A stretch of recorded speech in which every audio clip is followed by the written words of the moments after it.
how to come out safely as an autistic person.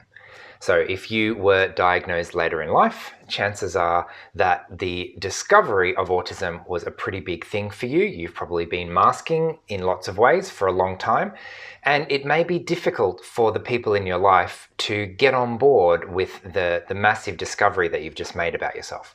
So in this video, I'm going to share how I disclosed to my friends and family and the whole world eventually about my own autism diagnosis, and then share a couple of other different strategies that you might like to consider in your own case, including going through the reasons and the risks and kind of what you need to do to make sure that you're coming out safely.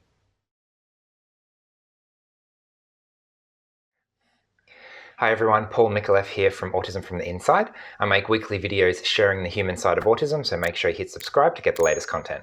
So just because you've discovered you're autistic yourself doesn't necessarily mean you feel comfortable telling absolutely everybody. In fact, you might not feel comfortable telling anyone at all. We regularly run social groups in person, and sometimes people tell me, this is the first group of autistic people that I've met. I don't know any other autistic people in my life. No one in my friends or family knows that I'm autistic.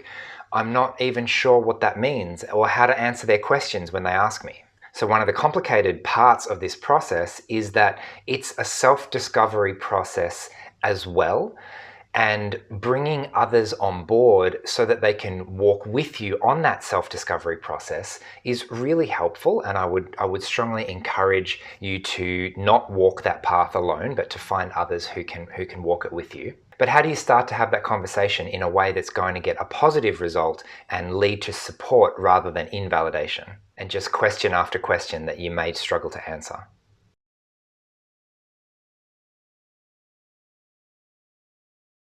So there are a number of ways to approach this situation.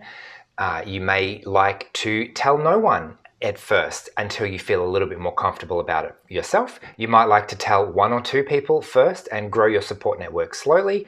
Or you could do what I did, which is not something I would recommend for everyone, which is basically start shouting it from the rooftops from day one. So for me personally, the discovery was such a mind-altering experience that I wanted to tell everyone who would listen, regardless of whether they knew me or not. So what I did was I came out to my friends and family and basically everyone with a blog article. I had just recently come back from 18 months of international travel, solo travel by myself, and I had a bit of a list of people who were keeping up with my news, and I would send them an update every month. And so once I got back to Australia, once I discovered I was autistic, I had to tell people. It was part of the process for me to really embrace that. And so I wrote a blog article and I tried to explain in the best way that I could. And I guess the key part of that for me is that I wasn't justifying myself. I was sharing what I'd learned in the last couple of weeks. So I wasn't trying to convince anyone. I was just saying, wow, look, this matches up and this matches up and I really resonate with this. And then I went and I met some people and then I had a fantastic experience and you can just, I was just overflowing with things that I wanted to tell people. And so for me, just going on that journey and starting to tell basically everyone, and then that obviously led to the creation of the YouTube channel, and now I'm doing this professionally, not only sharing my story, but also teaching about neurodiversity to parents and teachers and helping people understand emotional intelligence and all of the tricks and tips that I've learned. And so clearly that was a massive part of my journey. And one of the reasons that was safe for me was I wasn't looking for validation, or I wasn't even really looking for support from people. I just wanted to share the news that I had. And so if that's you and you don't feel particularly sensitive about it, then I would highly encourage you to follow your instinct and tell whoever you feel most comfortable telling.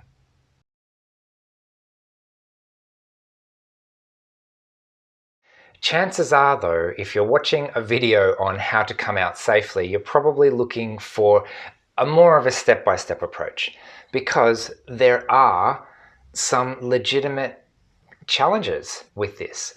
I mean, number one, you are probably going to encounter some pushback from people, some negative reactions.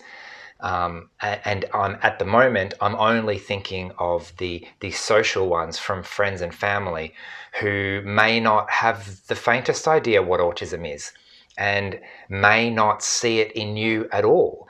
And in which case, you might get people trying to tell you that maybe they made a mistake and there's no way you could possibly be autistic, and you don't meet any of the stereotypes, and you make eye contact so well, and you talk so well, and you engage so well, and you've got so much empathy and social intelligence and all of these other myths that people have.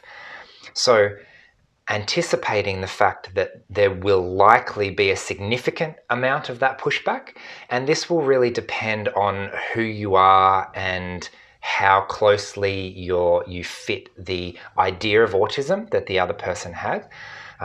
I personally was close enough, kind of, that I didn't get too much pushback from most people. Most people were like, oh, that's interesting. I wonder what that means. And they were, listening to me about it.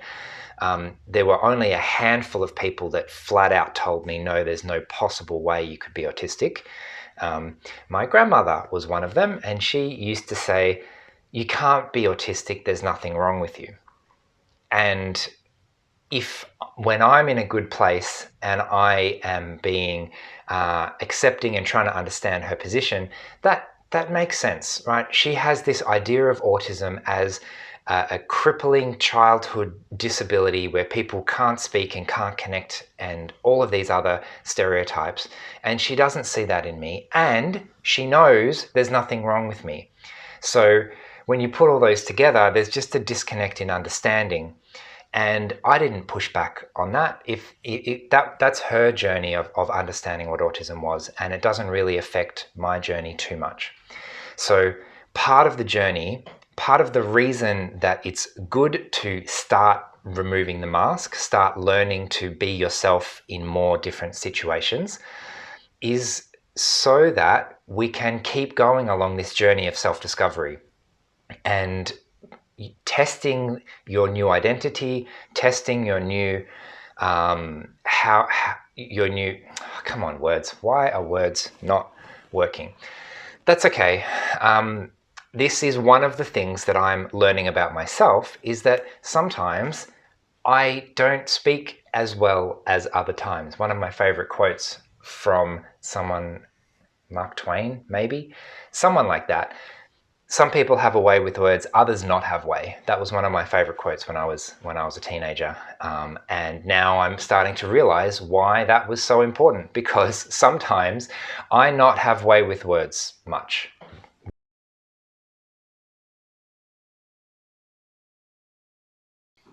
Let's go back to the situation where you're likely to get a negative reaction from the people around you.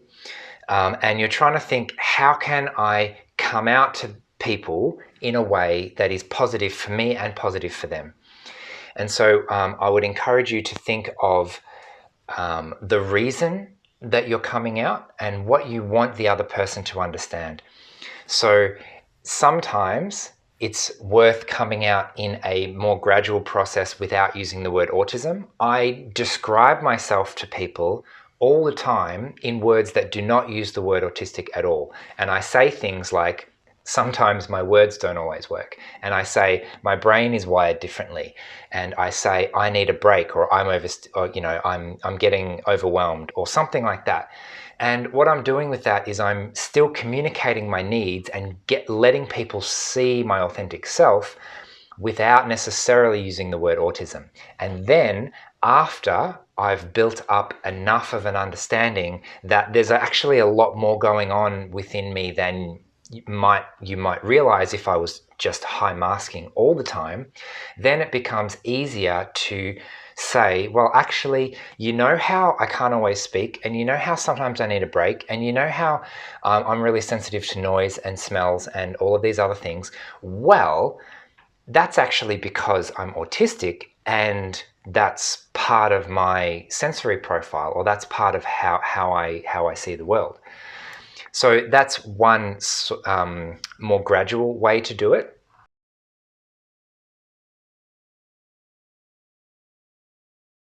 Other people recognize that there is legitimately too much stigma and the risk of negative repercussions from a boss at work. Like, what if I might get fired? It's worth considering, is it possible, is it likely that this information will be used against me in some way?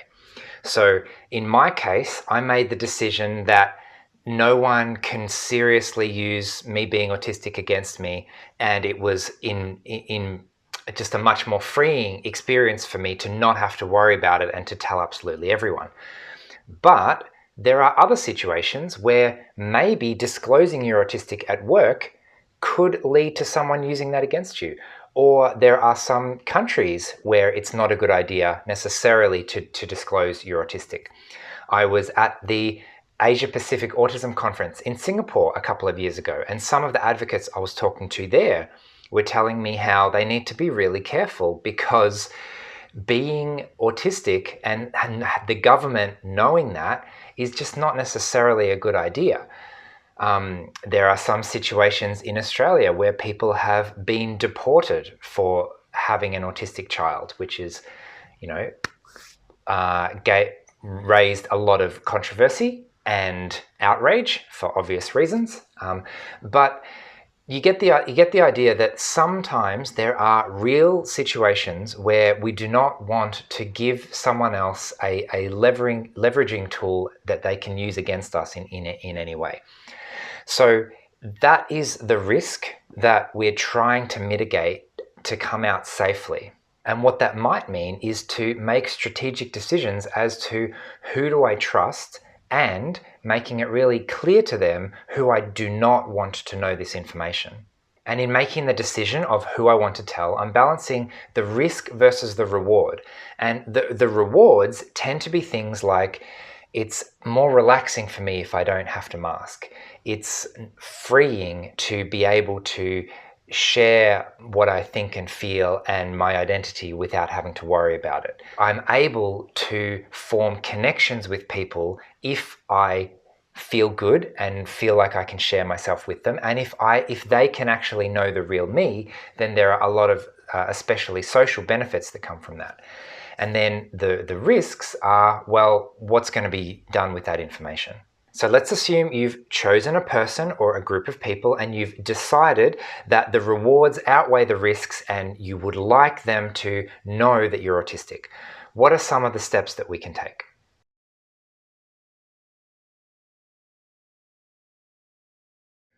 Firstly, decide what you want to say, and I would recommend writing it down in as short a form as possible.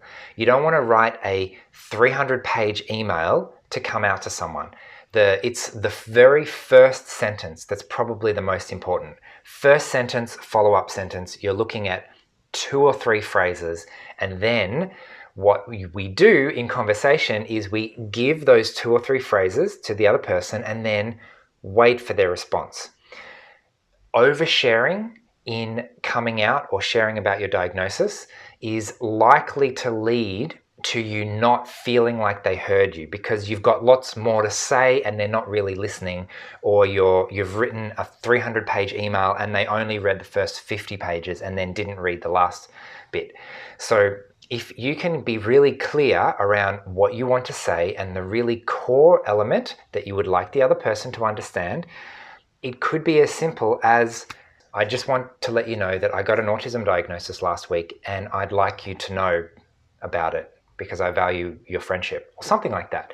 1 or 2 sentences so that you're clear on what you want to say.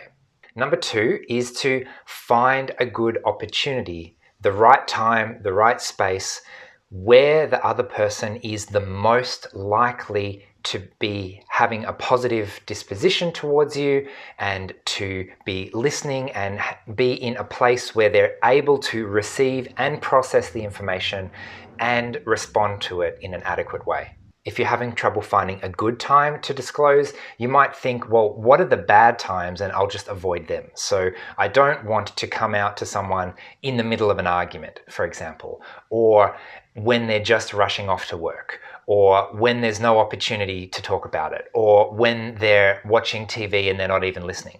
So a couple of things that need to be there. One, there needs to be a positive energy already in the space. Two, they need to be open to listening. And three, there needs to be the time and space to absorb the information and respond appropriately in that moment. Step number 3 is to prepare yourself for the most likely response. Is the person likely to believe you straight away? Maybe they are. Maybe that's fantastic. If there is likely to be some pushback and some questions, then if you're expecting that, it'll be less of a shock when it actually happens. If I am on the very edge of my emotional energy and I am so desperate and I really need to have validation from this person and I tell them I'm autistic and they say you can't be autistic, that might be a crushing experience. Compare that to, okay, I know that for the long-term benefit of this relationship, I would like to tell my partner, good luck trying not to tell your partner, tell my friend or family member that I'm autistic. And I know that it's going to take them a little while to come on board with this news because it's a bit of a shock. It was a bit of a shock for me. It took me a while to get my head around it. Now that I have a pretty good sense of what that means for me, I'm trying to share it for them. I'm starting them off on their journey. They might not be on board straight away. Good, let's go. I'm ready, let's go. I got an autism diagnosis 2 weeks ago. You can't be autistic. That's what I thought. But this happened and this happened and this happened. And I've been processing it myself for the last couple of weeks and it all makes sense and this makes sense and this makes sense. And this is a really positive thing for me. I feel like I've found my tribe, etc., etc. So you can see how if I'm expecting a more realistic result, then it's a lot easier to deal with that in a positive way. Step number 4. Are we up to 4? 3? 4? I keep making new lists within lists. So I think we're up to number 4. Number 4 is to just do it. If you have made the decision and you've weighed up the pros and cons and you've decided this is a good thing for me to do, then the anxiety is never going to completely go away. So what we're looking for is a time and a place to make it the best result possible, and then just do it, close your eyes, jump, and see what happens. Hopefully, most of the time, there'll be a positive result. If something doesn't go the way you thought it would, well, there was no way you can predict that. I know I personally can very easily get caught up in analysis paralysis, trying to prepare for every single possible outcome that could ever be conceived in the known universe. So I don't want to do that. That's a huge waste of my time and energy, and I'm going to really stress myself out about trying to predict the result.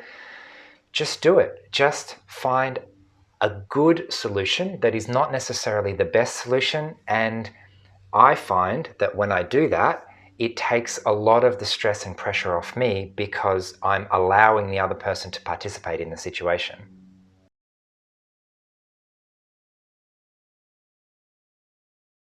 And finally, my last word on this is, I know it's hard because it's a very important topic to you, but it's important for us to be kind to the people we are trying to come out to. There is still a lot of stigma around autism in society. There is still a lot of unhelpful stereotypes and not a particularly large amount of understanding of what autism actually looks like in adults, especially high masking adults. So it makes sense that the other person might need to go on a journey of their own to eventually be able to come back and join you on your journey. So that is unfortunately the world we live in. So my advice is to just try and be kind to the other person and give them the time to respond positively, the time to absorb the information, figure out what it means for them, figure out what it means for you, and then they are in the best place to come back with a positive response and in a way that is actually going to strengthen your relationship rather than drive a wedge through it. There are also a thankfully fairly small number of people who might just be in complete denial about the whole thing. And sometimes this has less to do with you and more to do with the other person, especially for parents. I mean, imagine I'm telling my mum or dad, hey, I'm autistic. And they're like, you can't possibly be autistic. All those things you've mentioned are just like me and I'm not autistic. I'm like, well, I see the link there. Maybe this is something that you might like to try. But that is their own journey and not my journey. And not everyone wants to go down that path. Some people are in complete denial about their own autism, and others, I actually have friends who are clearly autistic, would tick every single box, but they're just not interested in a label and a diagnosis. They haven't decided for themselves that that is a journey and a path that they want to walk down. So that's not my business to convince them they're autistic if they don't want to be. Anyway, I hope we're still roughly on the topic that you clicked on for this video. If you like this video, let me know in the comments. I'd love to hear your experience in the comments as well. Otherwise, best of luck figuring out your own journey of self-discovery and sharing that by coming out with other people. Masking and discovering ourselves is a big process, so please be kind on yourself. If you're struggling with that at all, you might like to get help with either finding an autistic group or maybe a mental health professional or something. That's what I often recommend in that situation. Otherwise, you might like to check out some of my other videos on unmasking, and I will eventually one day get better at saying goodbye and closing off videos. But until then, I will see you next week. Bye.